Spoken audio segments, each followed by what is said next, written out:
When someone bangs on your front door at 3 in the morning, you expect trouble, not your neighbor standing there barefoot in a robe, shaking so hard she can barely speak. That was the first thought in my head when I opened the door and saw Brooke. The second thought was that I had never seen terror like that up close before. Her dark hair was loose and messy around her face. Her eyes were wide and glassy, red at the edges like she had either been crying or had not slept in days. The thin gray robe she wore was pulled tight around her body, but she was still trembling. Not just from the cold, from something else. "Mason," she whispered, my name breaking on her lips. "Please, I heard footsteps in my house. Someone's in there. I am not going back alone." For a second, my tired brain tried to catch up. My body still felt like it was at work, walking the empty halls of the warehouse, checking doors, watching cameras. I had just finished my shift.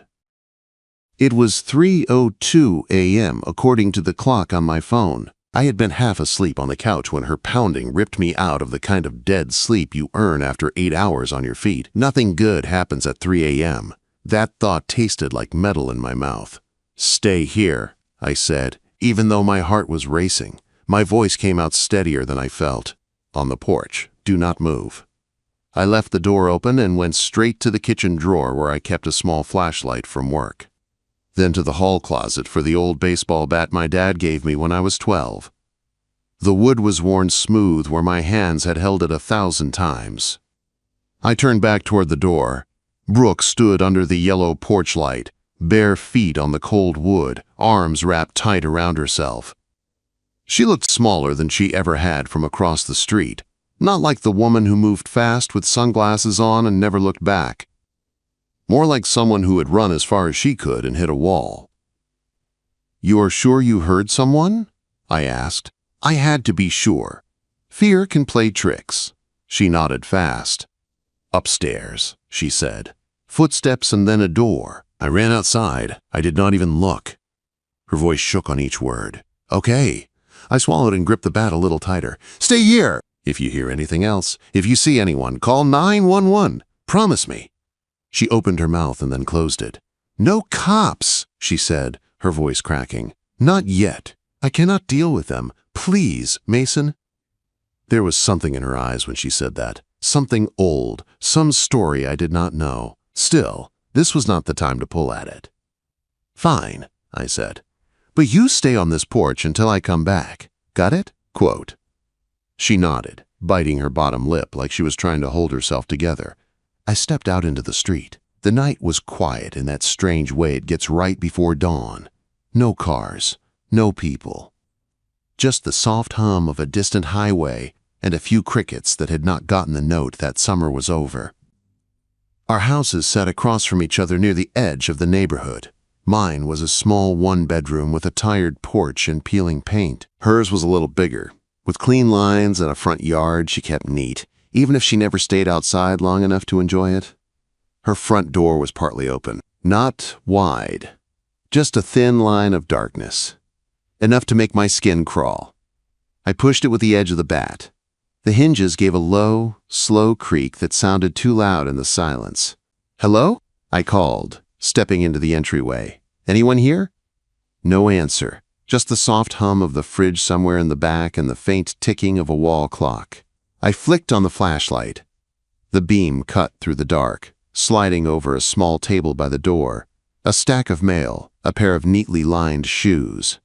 Nothing looked out of place, but the air felt wrong, heavy, like the house itself was holding its breath. I moved through the living room first. Couch, coffee table, a blanket thrown over the side, a book left open face down on the arm, the dim shape of a wine glass on the counter, a little red still at the bottom. "Anyone here?" I said again, louder this time. Still nothing. I checked the kitchen. A few dishes in the sink. A chair pulled slightly away from the table like someone had stood up fast. The back door drew my eye. The lock was scratched and the wood around it splintered, as if someone had tried to force it open and then stopped. My stomach tightened. Someone had been here. I stepped closer, ran my thumb over the broken wood. It was fresh. No dust. The metal of the lock had small, shiny marks where a tool had scraped it. I pictured Brooke upstairs, hearing that sound, hearing a foot on the floor, the low groan of a door, and then running barefoot into the night. I went back to the hall and climbed the stairs. Each step complained under my weight. The flashlight beam bounced off framed photos on the wall, but I did not look at them. Not yet. I kept moving.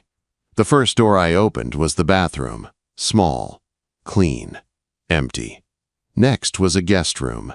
Boxes against the walls. A bare mattress on the floor. Nothing moved. No sound. Her bedroom door was half closed. I pushed it open with the bat, my pulse loud in my ears.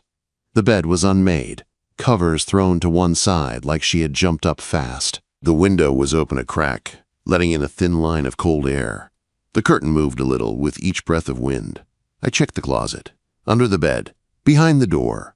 Nothing. No intruder, no shadow that did not belong. Just a normal room that felt wrong because someone had been scared in it. I walked through the rest of the upstairs, opening every door, checking every corner until there was nowhere left to look. Whoever had tried to come in was gone now. On my way back down the stairs, I felt the weight of the house. It felt bruised, shaken, like Brooke. I stepped outside and crossed back to my place. She was still where I left her on my porch, arms tight around her body, eyes locked on me like I was the only thing keeping her from falling apart. "Well?" she asked, her voice barely there. "It is clear," I said, keeping my tone calm. "No one is inside now, but your back door lock is messed up. Looks like someone tried to get in and left." Quote. She let out a shaky breath, but her shoulders did not drop. Her hands still shook. "You are sure they are gone?" she asked. "Yeah," I said. "I checked every room, twice. You are safe for now." I hesitated, then added, "But you should not stay there alone tonight." Her eyes went to her house, then back to me. For a second I saw everything she was holding in. Fear, pride, tiredness that went past just one bad night. "You have anyone close?" I asked. "Family, friends." She shook her head, looking away. "Not here," she said. "Not anymore." The words hit something deep in me. I knew that kind of alone. I had lived it since my dad's accident. "Come inside," I said, opening my door wider. "Stay here for the night. You should not go back there alone." She studied my face like she was trying to decide if she could trust what she saw. Then she nodded and stepped past me into my house. That was the moment everything started to change. Brooke sat on my couch like she was afraid to relax, like the moment she did, the floor might give out under her. I gave her a blanket from the hall closet and set it over her shoulders. Her fingers held the edges so tight her knuckles were white. I turned on the small lamp beside the couch. The soft yellow light made the room feel smaller and warmer, like the dark outside could not reach us. "I made some tea," I said a few minutes later, holding out a chipped mug I hardly ever used. "It is not great, but it is hot." She took it with both hands. Her fingers brushed mine, and I felt how cold her skin was. She held the mug close like it was the only anchor she had left. "Thank you," she whispered. Her voice still shook. "I am sorry for dragging you into this." "You did not drag me," I said, dropping into the old armchair across from her. My baseball bat leaned against the wall, the flashlight on the coffee table between us like some kind of guard dog. "I am right across the street. This is part of the deal." She blinked at me. "What deal?" Quote, "You move into the neighborhood, you get one free 3 a.m. panic visit," I said. "Rules are rules." Her lips twitched. It was not quite a smile, but it was close. "You looked half dead when you opened the door," she said. "I thought you were going to fall over." "I almost did," I admitted. "Night shift does that. But I am used to it. I walk around empty buildings all night. This is not that different." She took a small sip of tea. The clock on the wall ticked toward 4. Outside, the sky was still dark, but I could feel the night starting to thin. We sat in silence for a while. Not the tense kind. Just the kind where two people who do not know each other yet are sharing the same air and trying to figure out how to breathe in it. "I moved here to get away." she said suddenly, her eyes on the mug. From the city, from my old life. I thought a quiet place like this would be safe. Her voice was low, careful, like she was only opening a small part of a door. Divorce? I asked softly. I had heard pieces from the neighbors. Nobody knew much. Just that she had shown up with boxes and no one else. She let out a slow breath. Yeah, she said. Divorce. He was not a good man, controlling, loud. The kind of person who makes you feel small even when you are trying your best. I needed space. No more yelling. No more slamming doors. She paused and looked up, her eyes meeting mine. So I came here. I picked this place because it was quiet and normal. I wanted to sleep without jumping at every sound. And then tonight... She shook her head, her throat tight. Tonight, someone messed with your door. I finished for her. And you did not run to the city. You ran across the street. Her cheeks flushed a little, like she had just realized that part. I saw your truck, she said. I remembered your uniform. I thought if anyone would know what to do at night, it would be you. Something warm flickered in my chest at that. I was just a guy who watched security cameras and walked past closed doors. But right now, to her, it sounded like that meant something. My dad passed away 2 years ago. I said, not sure why I was telling her that now. Car accident. My mom moved away after that. I stayed, got this house, got the night job. It keeps me busy, keeps me steady. I looked down at my hands. Little scars, old calluses. Sometimes steady feels the same as lonely, I added before I could stop myself. I felt her eyes on me. When I looked up, she was watching me like she saw more than just a guy in a gray work shirt with dark circles under his eyes. I am sorry about your dad, she said quietly.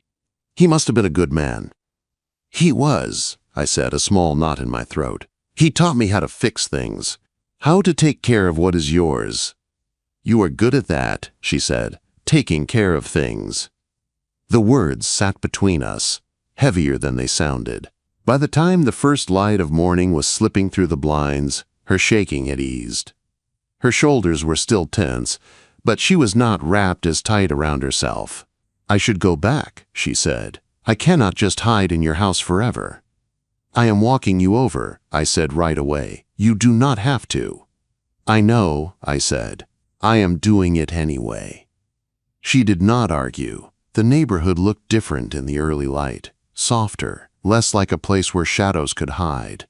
Her house, which had looked like a dark shape waiting to swallow her just an hour ago, now looked almost normal. Just a white house with gray trim and a porch that could use a new paint job.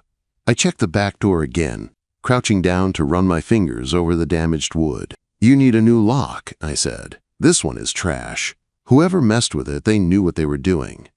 Great, she muttered, rubbing her arms. Just what I needed to hear. I can fix it later, I said, standing up. I have tools. Or I can at least put a temporary plate on it so it is harder to mess with. She frowned. You do not have to do that, Mason. I know, I said. But you should not be staying in a house with a busted lock. I can help. Let me help. This time she did not argue. She just looked at me for a long second, like she was trying to decide if it was okay to let someone care. Okay, she said finally. Thank you. Over the next few days I kept my word. After my night shifts I would swing by her place before crashing at home. At first, it was an excuse to check the doors and windows, to make sure nothing else had been touched. Then, it became something else. I would knock. She would answer in a big sweater and tired eyes. Sometimes she already had a mug of coffee waiting for me. You do not have to keep doing this, she said one morning as we sat in her small kitchen. The sun came in through the window over the sink, lighting dust in the air. You are not responsible for me. I know, I said, wrapping my hands around the warm mug, but I am not doing it because I have to. She stared at me for a moment, then looked away, a small smile at the corner of her mouth. We fell into a strange rhythm. One evening, I was on her porch, showing her how to check her window latches. She stood close to watch, her shoulder brushing mine sometimes when I moved. You are pretty handy, she said. My dad's fault, I said. He hated paying people to fix things he could do himself. He taught you well, she said, her eyes soft. Another night, I brought her a spare flashlight from work. It was heavy and solid, with a strong beam. "Keep this by your bed," I said, placing it in her hand. "Just in case." Quote. Her fingers brushed mine again and stayed there a heartbeat longer than they needed to. "You are making it hard to stay scared," she said quietly. "That is the goal," I answered, trying to ignore the way my heart picked up. We talked more, not about everything, but enough. She told me about her old place in the city, how her ex hated when she played her jazz records, so she stopped for a long time, how she started again when she moved here and left the windows open on purpose. "I like it," I told her. "When I get home and I hear it from across the street feels less empty." She laughed, this easy, surprised sound I had not heard from her on that first night. I told her about my dad's coin collection and how it was still in a box under my bed, how I sometimes took it out and lined the coins up, even though I did not know their value. They just felt like pieces of him. "You are not as closed off as you think," she said one afternoon, leaning against the counter with her arms folded. "You just needed someone to listen." Her words stayed with me long after I went home. A few days later, light rain tapped on her porch roof while I was crouched at her back door with my toolbox open beside me. The old lock lay in pieces. My hands worked on the new one, metal clicking into place. "You really did not have to do this," she said, stepping into the doorway with a mug of coffee. She wore a loose sweater and jeans. A few strands of hair had fallen out of her tie and curled near her cheek. "Yeah, I did," I said without looking up. "I like sleeping better when I know you are not one broken lock away from another 3 a.m. knock." She smiled at that, then stepped closer and handed me the coffee. "Here," she said, "you look like you need this more than I do." Our fingers touched again. This time the jolt went straight through me. The rain, the small space, her standing close enough that I could smell the soft lavender of her shampoo. It all made the air feel tighter. "You are good at this," she said, voice softer now, at making things feel safe. I shrugged, tightening a screw. "Comes with the job." "No," she said. "I do not mean the lock." I looked up. She was watching me with that open look I had seen only a few times. No sunglasses, no wall, just Brooke. "That night," she said, "I do not think I knocked on the wrong door." Her hand came down and rested on my shoulder. Light, warm, steady, everything in me went still. The rain kept falling. The new lock sat half-finished. My heart pounded hard against my ribs like it was trying to get out. I opened my mouth to say something, but nothing came out. She gave my shoulder a small squeeze, then stepped back. "You do not have to say anything," she said, her voice calm but sure. "I just wanted you to know." She walked back inside, leaving the door open, jazz music drifting out into the rain. That night, I sat on my own porch instead of driving to work. The street was wet and quiet. Her living room light glowed warm across from me. I told myself I was just taking a break, just thinking. Then her light went out. A moment later, her front door opened. Brooke stepped out, a dark shape in the soft glow of the porch light. She looked straight at me. She did not call my name. She just lifted her hand palm up, like an invitation. "Come over." I stood up before I even knew I had made a choice. Crossing that street felt different this time. The first night, I ran through the dark with a bat in my hand and my heart pounding in my ears. This time, I walked slow. The rain had stopped, but the street was still wet, catching the glow from the streetlights.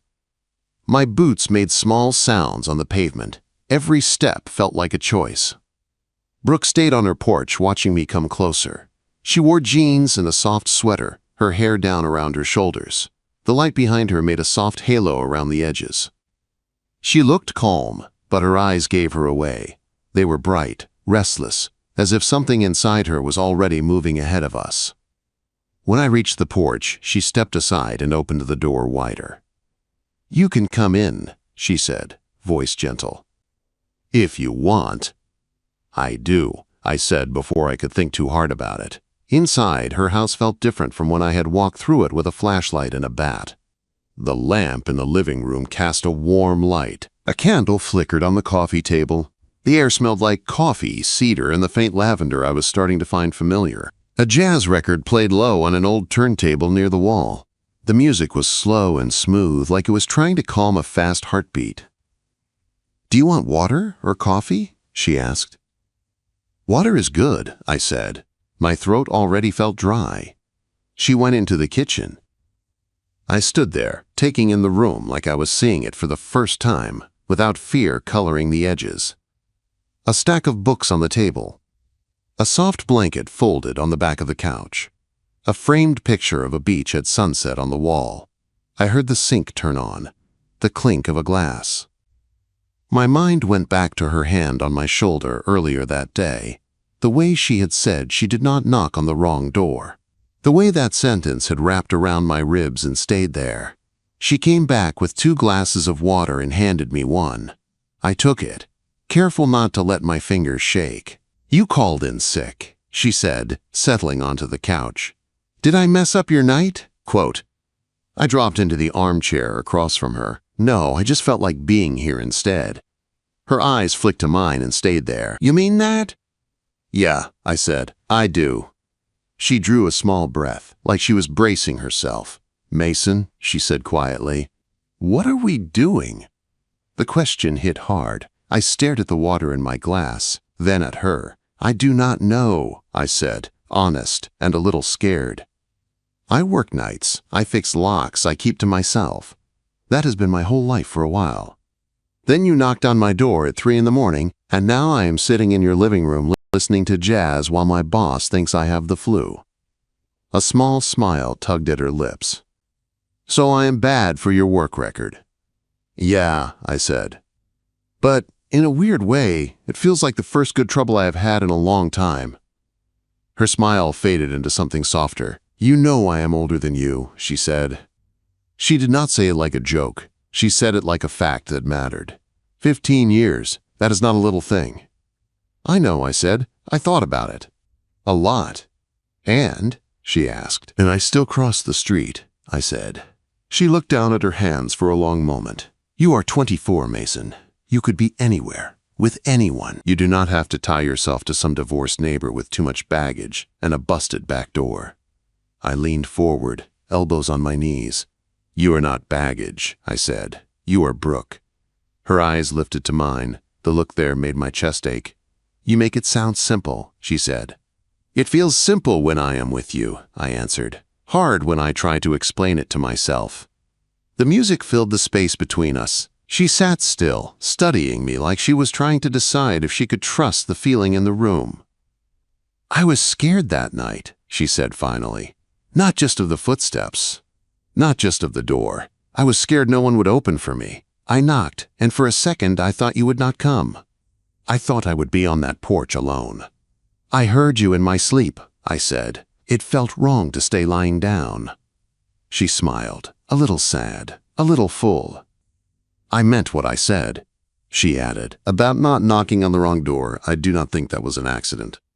Neither did I, but before I could say it, a sound cut through the music. A car engine. Both of us looked toward the front window. Headlights crawled slowly along the street outside, too slow to be someone just passing through. The light swept over the walls for a moment, then paused. The car stopped right in front of her house. My muscles tensed. I set my glass down and stood up. "Do you get visitors?" I asked. Her face had already gone pale. "No," she said. "Not at night. Not here." The engine went quiet. We both listened. A car door opened. Closed. Footsteps on wet pavement. Then a shadow moved past the front window. Brooke stood, her hands gripping the back of the couch. "Stay here," I said. The old security guard tone slipped back into my voice without thinking. "Away from the windows." She did not argue. She stepped back toward the hall, eyes locked on me. I went to the door and looked through the peephole. A man stood on the sidewalk. Tall. Broad shoulders. Wearing a dark jacket, his face tilted up toward the house like he was trying to see in. He took a step toward the porch. My gut tightened. "Do you know him?" I asked over my shoulder. There was a long second of silence. "Yes," she said quietly. I think so. Is it him? I asked. She did not say his name, but I could hear it anyway. My ex, she whispered.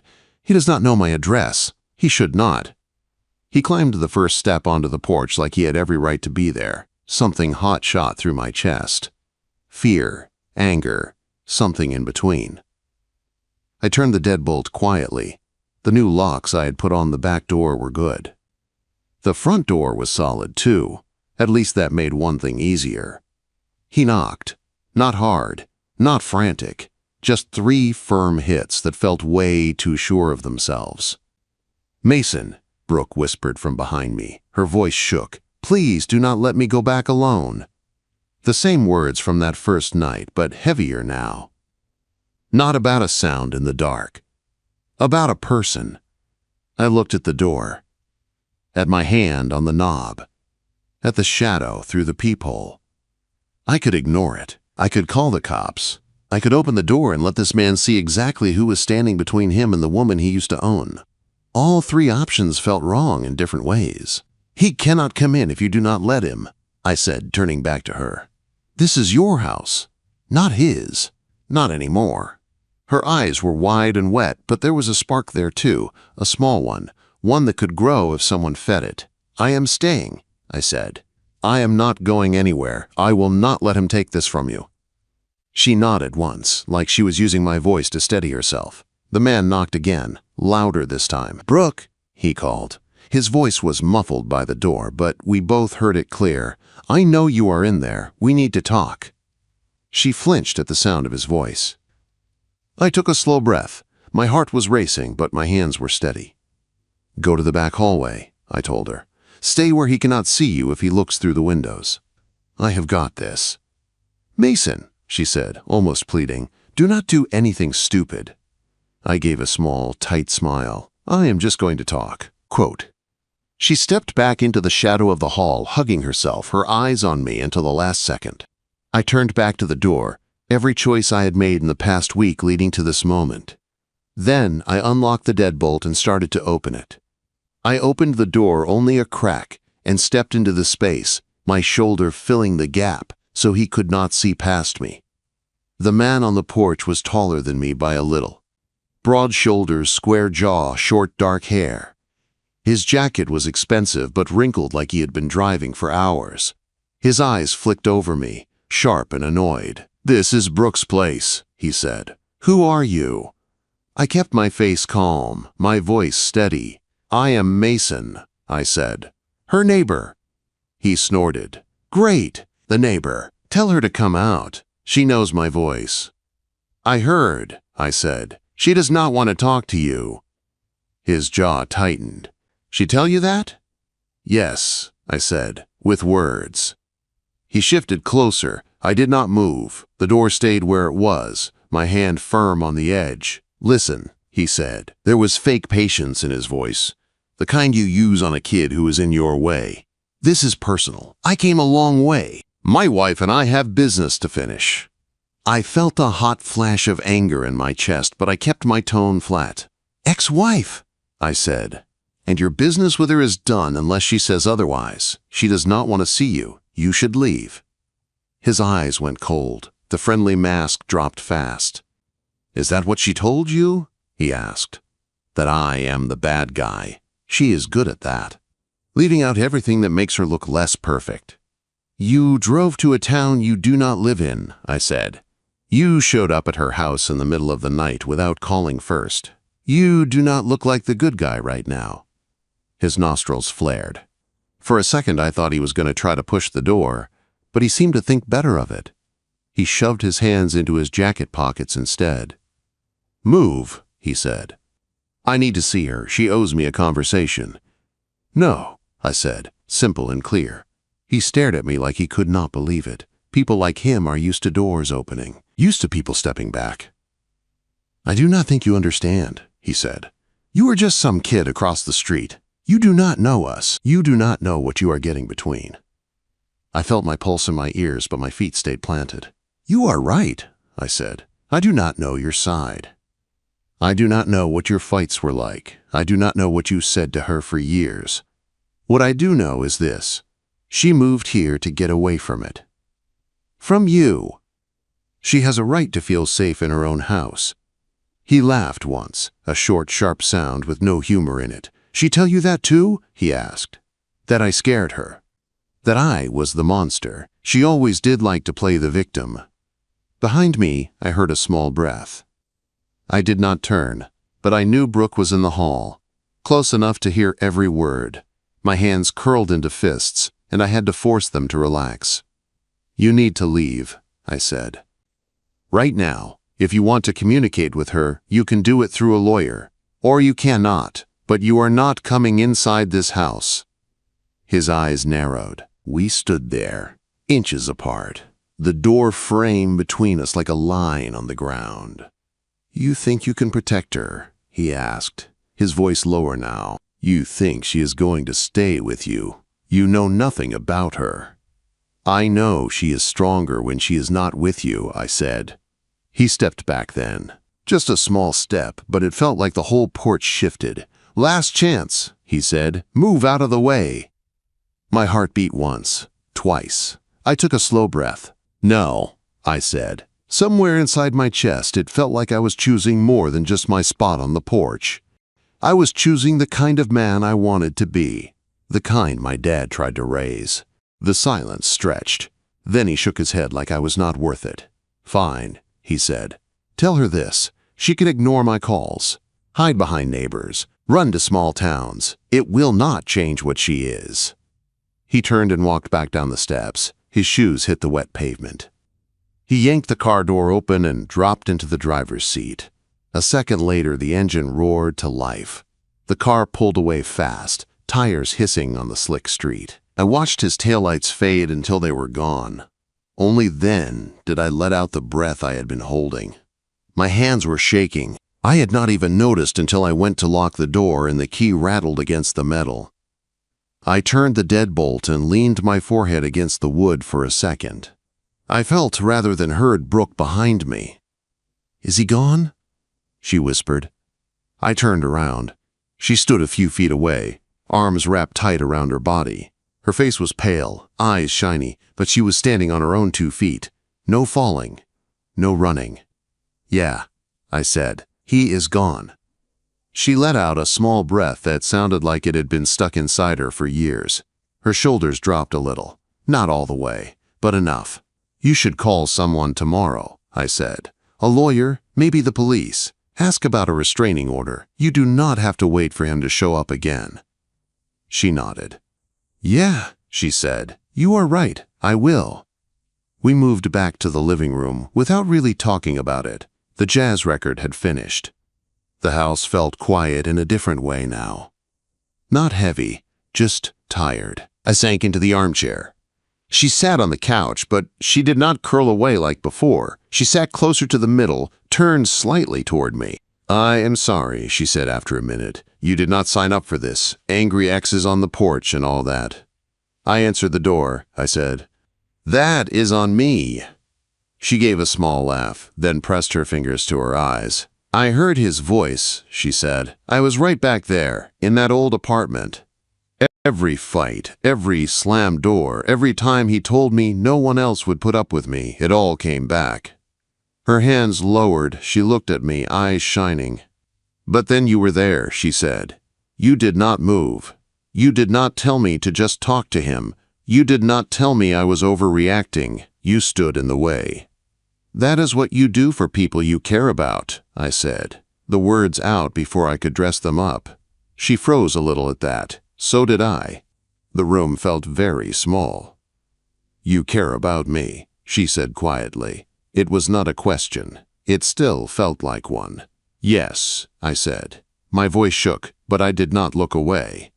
I do. I did the night you knocked on my door. I did when I fixed your lock. I did when you played that jazz record and told me it made you feel like yourself again. I do now.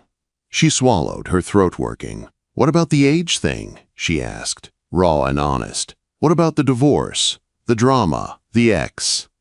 The nights I wake up shaking because I think I hear him. You really want all that? I thought about my empty house across the street. My couch with the dent shaped like my body.